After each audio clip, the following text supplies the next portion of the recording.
What's up, people? We are back with more of Sound of Drop Fall into Poison. So in the previous video, Himeno was sort of dying, like she got infected due to a bacterial something, and she was just slumped over in a metal chair, slowly dying. And yeah, then we met two new other girls, one of which was I think it was sort of a staff member of the aquarium itself, and then the other girl that we actually saw in the intro video, and I think we bumped into her in the very beginning in the tunnel tank as well, and they were both sort of acting strange, like not really wanting to help and just sort of saying like, yeah, she's dying, gotta do something about it, but she probably can't be saved.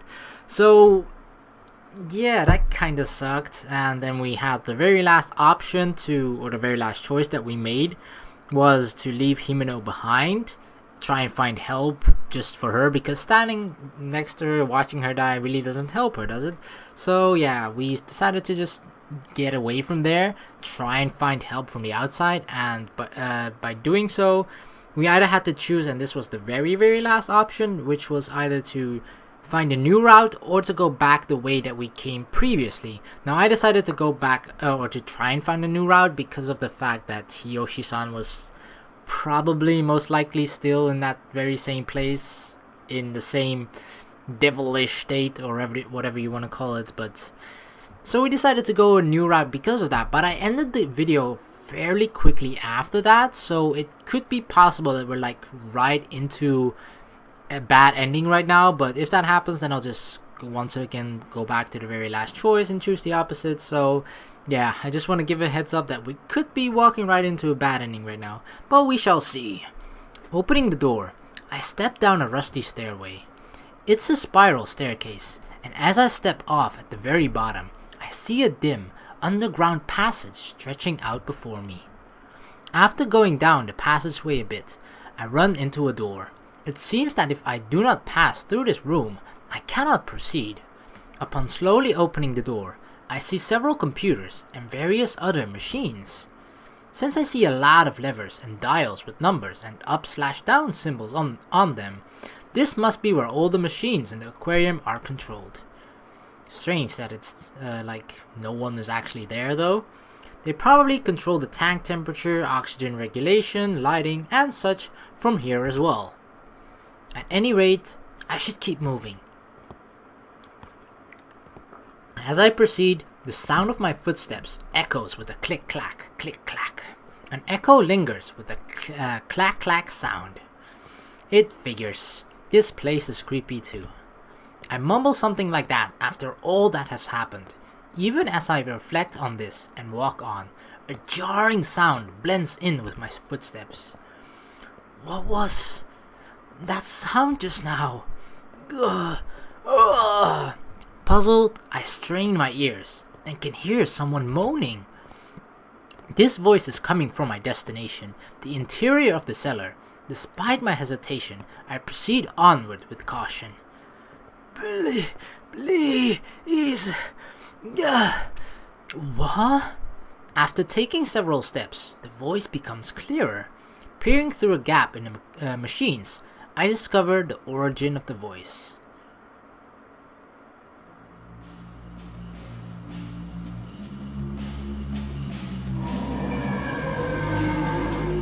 What the crap, Orca? Kika! I scream without thinking. I'm in a corner of the control room. Something completely detached from reality is taking place. Is that an orca? But how? I give voice to what lies before my eyes. A plump, round body with a distinct contrast between its colors of black and white. On the opposite side of its sharp, shark-like fin in its mouth, or is its mouth, with its tapered teeth all lined up. That's right, orca are swimming around in here, in this room with no water. They swim about in the air. Okay, shit has gone really crazy right now. What? It isn't just that they float in the air, they move and swim about using their fins and bodies. Oh gosh. Moreover, there isn't just one, two, no, three. There are three of them swimming right before my eyes.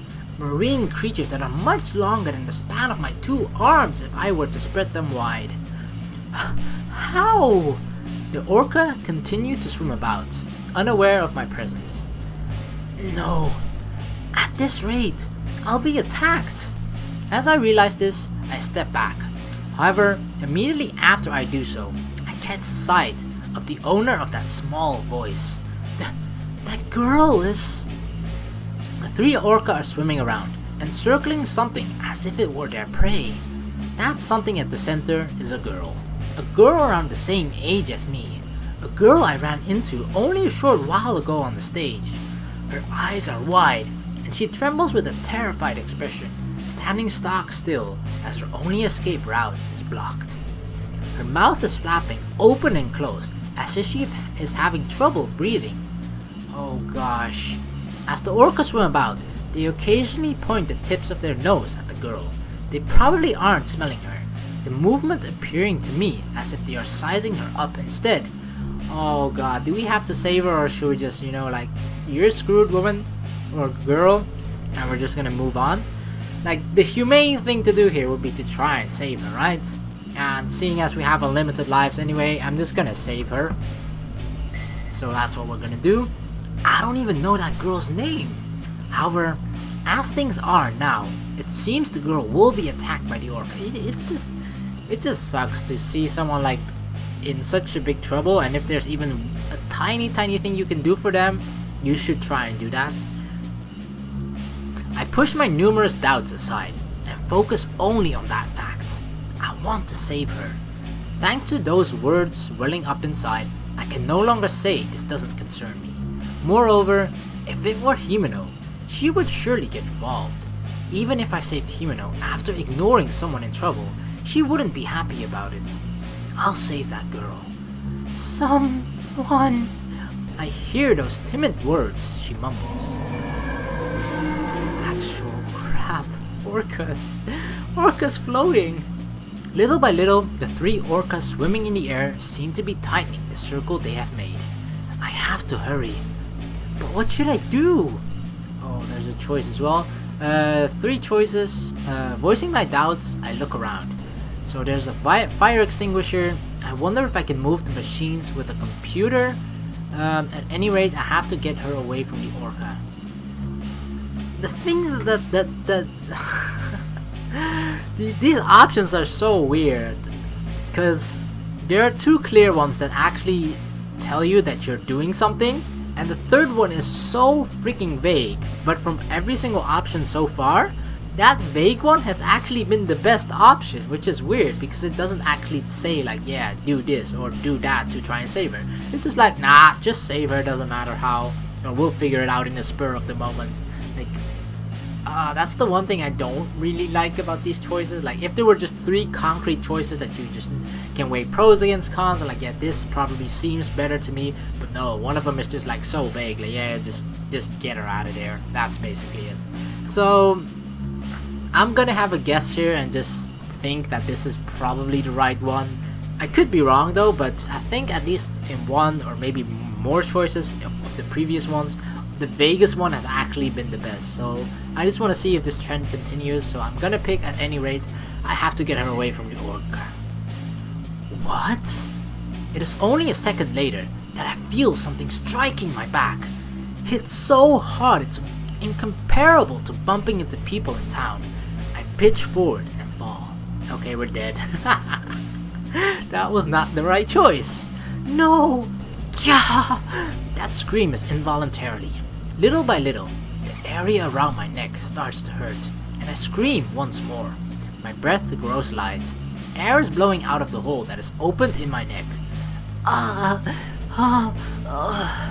After a while, my screams will not even come out anymore. An orca is right in front of me. The 3 orcas had been with that girl, and one more was right where I had been heading. It is useless to wonder about where it came from. With the orcas swimming in air, the concept of space itself has become more than ambiguous. And we did. My body is overrun with the orca's small, sharp teeth. Ugh.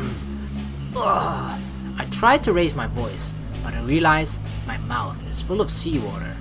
What? Before I figure out what's going on, I'm in the ocean. What? The blood exiting from my body gradually flows upward. I'm not just in the ocean, but it seems I'm in a deep part of it. As I try to fill my chest with air, water flows into my lungs from the hole in my neck. My body will likely return to the sea. As I think this, my body, which has taken on buoyancy, seems as if it belongs to someone else. Yes, you too. Before my eyes is one solitary red eyeball. Let's both curse this aquarium. Dang. Alright, so that was a bad ending. Or was it not? What? Who is that? I was expecting that to be the cutoff, and then it shows the picture. Bad end. From someplace up high, I'm following a pink shadow. It's moving. It's moving beneath me. Mayu, where are you? I see. She's alive. If so, then I need to bring her with me. Into this malevolent aquarium. Okay, this is the end. That is the bad ending. Chains of Descent. The one cool thing about that ending is that I think it gives us some clues about the stories. A story at least. Because it said that we were suddenly in the water, like in the sea. Because it is strange in the first place, right? To see orcas swimming around in the air. They're basically just floating. But I think the important thing was there that they were actually swimming even though they weren't water. They were making the movement of swimming. They weren't just like they were in space and they're not even moving their body. They're just floating around. No, they were actually consciously like swimming. So something is really screwed up where there's like multiple dimensions or something where those orcas are actually perhaps in the sea or actually in a particular place in the aquarium itself where there is water. So in reality they're swimming in either the ocean or like a aquarium, but in this other dimension they're in a different place entirely, which was for us in that particular machine room which didn't even contain any water. I think it's sort of like that, at least that's the most plausible explanation for me at least there, but yeah. Let's go back to the very last choice and pick something else. Alright, so after my whole rant of saying, yeah, the vaguest option is always the best one, but the point still stands that one out of the three options is still very, very vague rather than the two ones. I mean, there's a fire extinguisher. Okay, that's actually a little bit vague as well, because what the hell are you gonna do with a fire extinguisher against the orcas? But still, it's sort of, you sort of have in mind what you have, an object that you can use somehow, I don't even know how, but against the orcas, whereas the last one is just not even anything at all. So the point still stands in that regard, but okay, at least we know that it's not always the best option, at least not in this particular one. So the other two choices that we have left, there is a fire extinguisher. Seems strange to me. I wonder if I can move the machines with the computer. Now, what exactly would that do though, moving the machines? Because the orcas are still floating around in thin air, right? So even if we move the machines with the computer, what exactly would that do? I have no clue. But it sounds extremely badass to possibly defeat 3, or now that we know there's a 4th orca after the other ending we had, is to defeat all of those orcas with a fire extinguisher. So that's the option I'm going for here. That's a fire extinguisher. At the edge of the room, I discover a fire extinguisher.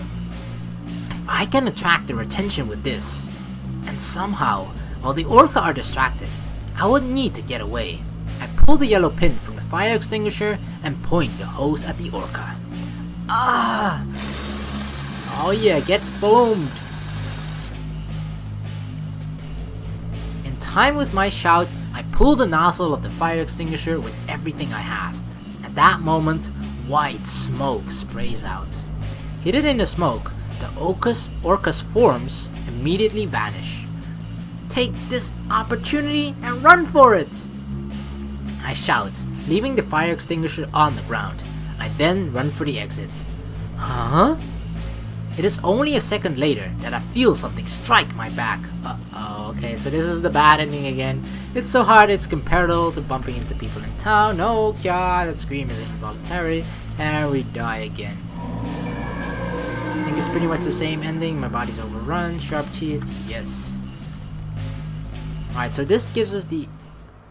Yes, you are dead. Being too kind-hearted is mere foolishness. Well, I'm in a hurry. I have something I have to do. Whoa. Melting. Alright, so that was another... The last part there was obviously different in that the girl that we met in the previous video and that we were actually trying to save said something to us, and she actually saved. So we succeeded in saving her, but we died ourselves. So it's still obviously a bad end because we want Mayu to survive herself. But she said that, yeah, because that's how she personally thinks that other girls, she's just like, yeah, screw other people, I'm in it for myself. But she's the one screaming, help me, help me. And then when we saved her, she's like, yeah, you're dead. She didn't even thank us for saving her, ungrateful bitch. Alright, so we're here at the only choice that we have left in this particular option. The ending of the one with the fire extinguisher, though, makes me wonder that we maybe shouldn't even save her at all. Because the choice before this one was whether to actually save her or to run away. And I'm gonna try this one just because I solely believe in the good of the people, that you have to try and save others. But yeah, if this gives us a bad ending as well, then we're just gonna have to let her rot with the orcas. Because apparently she would do the same if I were in her position. If the roles were reversed, you know, so yeah. I wonder if I can move the machines with the computer.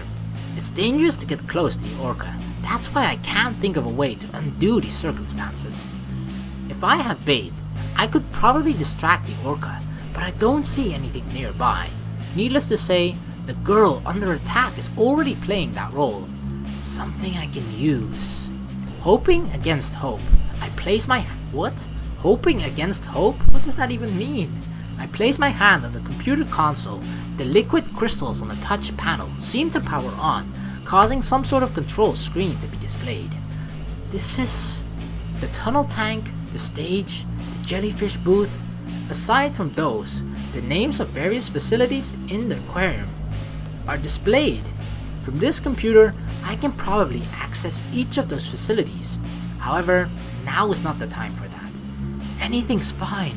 Just ignoring the other facilities, I touch the selection for the basement level control room. The control screen for the air, the speakers, and so on is displayed. How much does the habitat of these orcas have in common with real orcas? Realizing I don't have the time to think it over, I decide the temperature setting are the best place to start.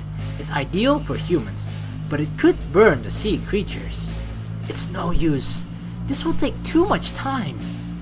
The roar of the air is fierce, but there is still a little change in what I can feel on my skin.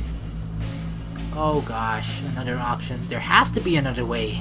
Another way to use the orca's environment. Use its sense of pain. That sounds a little bit weird. Use its sense of smell. That sounds a little bit weird as well. The only one that actually, because we read in the previous video in like the guidebook, which we read a little bit more thoroughly, that we read that, and I actually knew this before as well, but that orcas, they communicate in ultrasonic waves and that sort of stuff, you know. So I feel like that could be a way of disrupting either their communication or whatever, just to throw them off balance, because I think that's a huge part of the how the orcas, or to just disorient them in a way, right? Because that is like, yeah, a huge way of the orca's way of life or whatever. I don't know. I just feel like the that is a really key thing to their existence and how they actually... Fuck it, I don't know where I'm going with this, but you know what I mean, right? It's just an important thing to them, the sense of hearing. So let's use that one. The orca have begun probing the girl with the tips of their noses. The girl provides no resistance, her mouth flapping open and closed. This is bad. I have to... Small but sharp teeth peek out from a small opening in the orca's mouth. The tip of its teeth seem to sparkle, and my pulse quickens. There's no time left to test another method. I have to find some sort of solution from within the machine right in front of me. The speaker. I discovered the volume setting on the liquid crystal display and hazily recall something inside my mind. Sound. Ultrasonic waves. Exactly, girl. Their sense of hearing. Of course. I remember something I saw on TV about orca and their environment. Dolphins, whales, and other similar species use sound for communication. The various species make noise and can comprehend that sound. These are creatures with excellent hearing. My point exactly, except I wasn't able to put it into those words. Anything's fine. Just some noise. That's my only hope, I think. If I can make a loud enough sound, I can probably repel the orca. Setting aside my feelings of impatience, I set the volume as high as possible. All that's left is where the playback comes from. I wonder where the sound comes out. Huh? At that moment, chills run up my spine. The girl and the 3 orca are at the periphery of my vision. Then, I wonder what in the world it was that just brushed up against my spine. Oh no. Is this bad ending again? Could it have been? Despite trying to keep it under control, my heartbeat has rapidly increased. Sweat drips from my forehead. There is one more orca here now. 4 in total. Huh? As I realize what is happening, I suddenly feel my legs floating. Not just that, but suddenly my entire body is floating about. No, there's no way I could be floating in mid-air. My body has taken on buoyancy and is floating. And we did. Are we or not? There is no blood this time. Ugh. I tried to speak, but salty water flows into my throat. This is underwater. Without realizing it, I've ended up in the ocean, unable to breathe. I am suffocating. This is bad. This is bad. Not only does it seem like I will drown, but the orcas are at my back. My eyes have finally grasped their enormous stature. On the other hand, the backdrop of the basement has disappeared. The computer and machines. I can no longer see any of it. It's no good if things stay as they are. I'll be attacked. I'll become the orca's helpless prey. My hands wriggle about and seize a long, narrow pole. As I'm prodded by the tip of the orca's nose, my body gives a violent shake. The giant orca has the intensity of a semi-truck. The force from being pushed caused the pole I grabbed to spin about. The orca opens its mouth right before my eyes. The fangs, which I have only seen from a distance, seem very large at point-blank range. No! Oh, Himeno! Pulling my body back, I begin to float slightly away from the orca. The velocity at which I'm floating, backwards, is still much slower than the speed of the orca's approach. As I'm trying to use the pole I'm holding in my right hand as an axis, it begins to spin. Falling victim to the current created by the orca's movement, I lose hold of the pole. An orca approaches from the front, seizing me.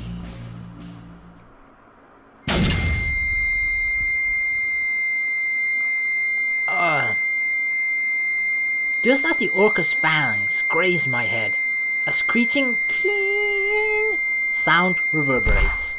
Gah! My body hits the hard floor with a thump.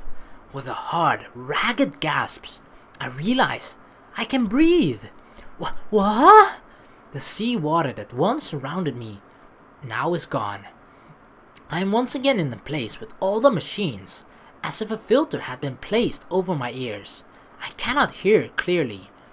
Strange. More importantly, that girl. What the hell was that? It was just like lines and dots, hyphens. There's nothing where my eyes land.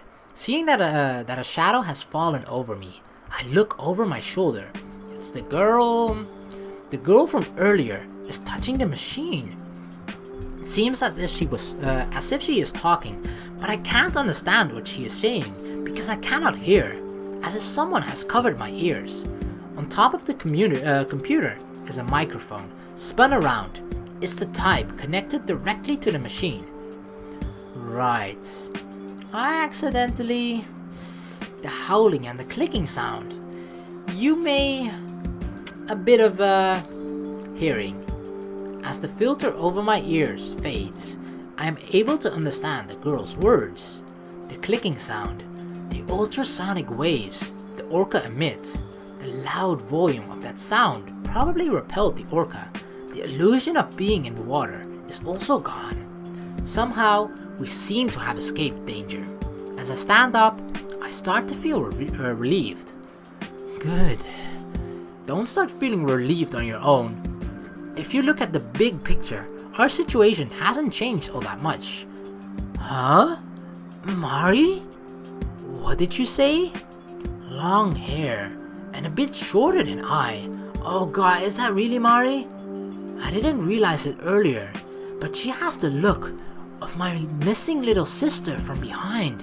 Her hairstyle and color are different, but something about her makes me feel nostalgic. The girl turns away from the machine and looks back at me. Her eyes are the same color as Mari's after all. If Mari had continued to grow, she would surely look like this. If you're going to cause a disturbance, don't involve me. Well then... Wait a second! I refuse. She left? With no concern for me, the girl begins to walk away. She must know something. My intuition tugs at me. Wiping the dust off my butt, I follow after her. It isn't that I'm trying to cause a disturbance. If I truly believe this girl to be Mari, then I may have to deny what I see before me. I only want to speak with the girl. However, in spite of these thoughts, my words will not come out.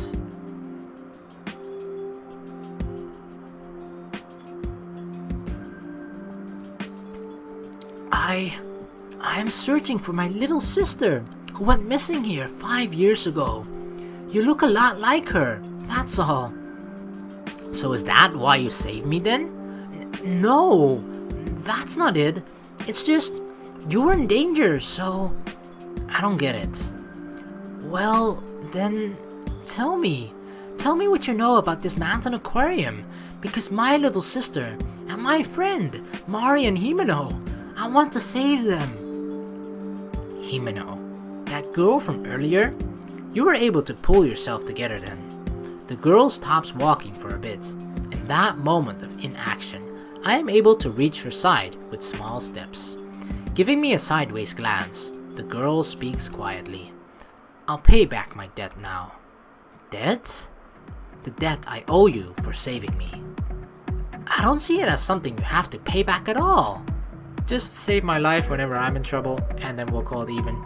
But I don't want any of the other, you know how people like want to pay you back in a certain way that's not even equivalent to the way that you did something for them? Then I'd be like, yeah, no, it's fine. You don't need to pay me back. I think it is, because I don't know when either you or I will die. I should pay it back while we're still alive. So within this malicious Manten Aquarium. Malicious? Manten Aquarium? This place where we're standing, it was born from an incident 5 years ago. A malicious alternate dimension existing alongside the regular one. Bam! I was right! Yeah! If it weren't such a bizarre phenomena, if it weren't, such bizarre phenomena couldn't occur. Malicious? Alternate dimension? What exactly do you mean? If I could explain it, I wouldn't be having all this trouble. The girl says curtly, and just like that, turns around. Her words only deepen this mystery further. This alternate dimension world. Could it be like the parallel world Yoshi-san was talking about? Paying no heed to my being deep in thought, the girl starts walking again. Wait! At any rate, could we at least say we're trapped in this aquarium? To my knowledge, though I haven't tested that theory. I'm getting out of here, together with someone precious to me, because I will save Himeno. Do what you want.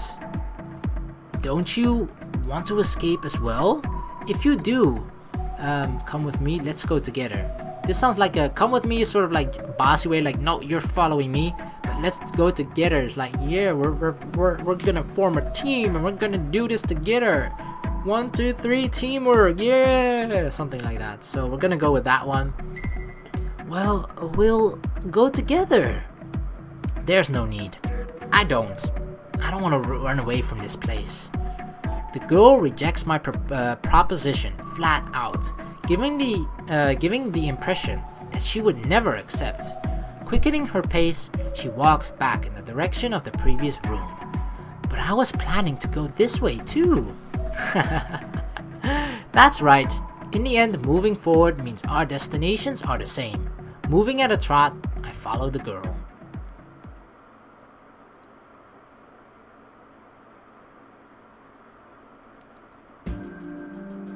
Alright, well, we are going to end the video here. Holy crap, that was actually... I don't think we got that much further into the story. I mean, sure, we figured out that there actually is an alternate dimension, which I was pure guessing, turned out to be right about. But most of the video actually was kind of like, yeah, we picked the bad option twice and then had to go with the third one. So yeah, I hope you guys still enjoyed the video nonetheless, and I really think this other girl, that it actually is Mari. Something inside me, like even Mayumi feels it, that it is Mari, but I think just because of the fact that it was 5 years, and perhaps I don't even know how she feels about the entire incident, right? Because perhaps she feels neglected or something, like you left me behind, so like I'm not gonna recognize you as my sister, or have hostile feelings like that. So it could be that that is why she's just being so distant from Mayu as well, and just doesn't want to admit that she's Mari or whatever. Or maybe she's in an alternate dimension or something, I don't know. Or the real Mari is that, and this is just a different person inside her body. Ooh, yeah, we're gonna go spooky all over this shit. But yeah, I don't know. That's just my guess for now, and we'll see what happens in the next video. So thank you very much for watching. Please like and subscribe for more, and I'll see you in the next video. Peace!